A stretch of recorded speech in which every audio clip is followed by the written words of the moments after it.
السلام علیکم ورحمۃ اللہ وبرکاتہ۔ بسم اللہ الرحمن الرحیم۔ اسلامک کہانی میں آپ کو خوش آمدید۔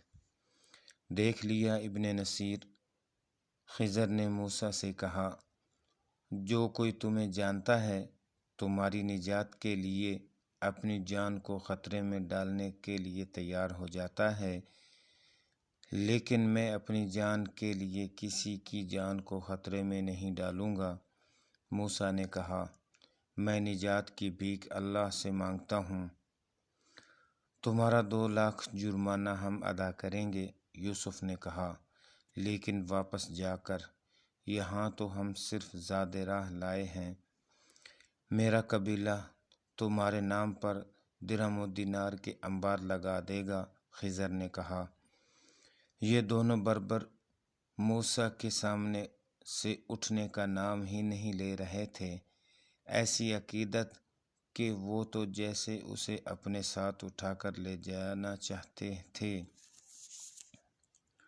تم دونوں چلے جاؤ، موسیٰ نے انہیں کہا، میں خلیفہ کا قیدی ہوں، وہ مجھے یہاں بٹھا کر بھول نہیں گیا، وہ اپنے محافظوں کے ذریعے مجھ پر نظر رکھتا ہے، وہ جانتا ہے کہ میں جن لوگوں کا امیر ہوں وہ میری قدر و قیمت بھولے نہیں ہوں گے، اور مجھے اس ذلت و رسوائی میں دیکھ کر کوئی بھی انتہائی کارروائی کر سکتے ہیں۔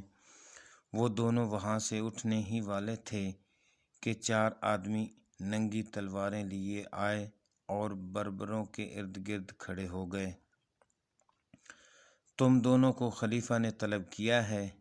ان میں سے ایک نے یوسف اور خضر سے کہا، خلیفہ کو ہم سے کیا کام ہو سکتا ہے؟ یوسف نے پوچھا، اس کا جواب صرف خلیفہ دے سکتا ہے۔ اس آدمی نے کہا، ہم حکم کے پابند ہیں، فوراً چلو۔ اگر ہم نہ چلیں تو؟ خضر نے کہا، پھر تمہیں یہاں سے گھسیٹ کر لے جایا جائے گا۔ اس آدمی نے کہا، یہ بھی خلیفہ کا حکم ہے، اس سے پہلے کہ تمہیں گھوڑوں کے پیچھے باندھ کر لے جایا جائے، چل پڑو، خلیفہ کے حکم کو تم نہیں ٹال سکتے۔ میرے دوستو، موسیٰ نے کہا، ان کے ساتھ چلے جاؤ، رسوائی سے بچو، اللہ تمہارا محافظ ہو۔ وہ چاروں محافظ دونوں بربروں کو اپنے ساتھ لے گئے۔ موسیٰ کی آنکھوں میں آنسو آ گئے۔ حاجیوں کے خیموں میں سے الگ تھلگ خیموں کی ایک اور بستی آباد ہو گئی تھی۔ ان خیموں کے درمیان ایک خیمہ بہت بڑا تھا، یہ نام کو تو خیمہ ہی تھا لیکن یہ رنگ دار کناتوں اور جھالروں والے شامیانے کا ایک خوبصورت کمرہ تھا۔ اس کے اندر ریشمی پردے لگے ہوئے تھے، ایک بڑا پلنگ اور اس پر ریشمی جالی کی مسہری تھی، نیچے قیمتی قالین بچھا ہوا تھا۔ پلنگ سے ذرا ہٹ کر چھوٹے صوفے کی شکل کی کرسی رکھی تھی، اس کے آگے خوشنما چوکی اور چوکی پر مخمل کے غلاف والی گدی رکھی تھی۔ کرسی پر بیٹھنے والا اس گدی پر پاؤں رکھتا تھا۔ اس نرم و گداز کرسی پر ایک آدمی بیٹھا تھا جس کا لباس عربوں جیسا تھا، اور لباس بھی ایسا کہ دور سے دیکھنے والا بھی کہہ اٹھتا کہ یہ کس ملک کا بادشاہ ہے۔ ایک آدمی اندر داخل ہوا اور جھک کر دایاں بازو گھما کر پھر ہاتھ ماتھے پر رکھ کر تعظیم بجا لایا۔ خلیفۃ المسلمین، اس نے کہا، دونوں کو لے آئے ہیں، ان کے پاس ہتھیار ہیں؟ خلیفۃ المسلمین نے پوچھا، نہیں۔ خلیفۃ المسلمین، اس نے کہا، وہ احرام باندھے ہوئے ہیں، نہتے ہیں، ان کی تلاشی لے لی ہے۔ خلیفۃ المسلمین سلمان بن عبد الملک نے شہنشاہوں کے انداز سے اپنے سر کو جنبش دی۔ اس کے سامنے کھڑا آدمی الٹے پاؤں باہر نکل گیا۔ بربر یوسف بن الحارث اور خضر بن الغیاث اندر آئے۔ السلام علیکم امیر المؤمنین، دونوں نے بیک زبان کہا۔ بربروں کے متعلق میں نے جو سنا تھا وہ غلط نہیں سنا؟ خلیفہ نے کہا، کیا سنا ہے؟ خلیفہ نے بربروں کے متعلق خضر نے پوچھا، کہ وہ تہذیب سے بے بہرہ ہیں۔ خلیفہ سلمان نے کہا، وحشی ہیں، تم سے تو ہمارے بدو اچھے ہیں جو ادب و اخلاق سے بیگانہ نہیں۔ یوسف اور خضر کے چہرے پر حیرت کے آثار نمودار ہونے لگے۔ انہوں نے ایک دوسرے کی طرف دیکھا۔ میری طرف دیکھو، خلیفہ نے شاہانہ رعب سے کہا۔ ایک دوسرے کو کیا دیکھتے ہو؟ تم بے قصور ہو۔ تمہیں دربار خلافت کے آداب سکھائے نہیں گئے؟ کیا تمہیں بتایا نہیں گیا کہ خلیفہ کے آگے جھک کر سلام کیا جاتا ہے؟ امیر المؤمنین یوسف نے کہا، ہم صرف اس دربار میں جھکنا جانتے ہیں جس میں حاضری دینے کے لیے اتنی دور سے آئے ہیں۔ اللہ کے اس دربار میں ہم صرف جھکتے ہی نہیں، سجدے بھی کرتے ہیں۔ ہمیں یہ ادب اسلام نے سکھائے ہیں۔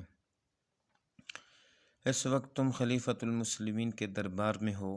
خلیفہ سلمان نے عتاب آمیز لہجے میں کہا، یہاں بھی جھکنا لازمی ہے۔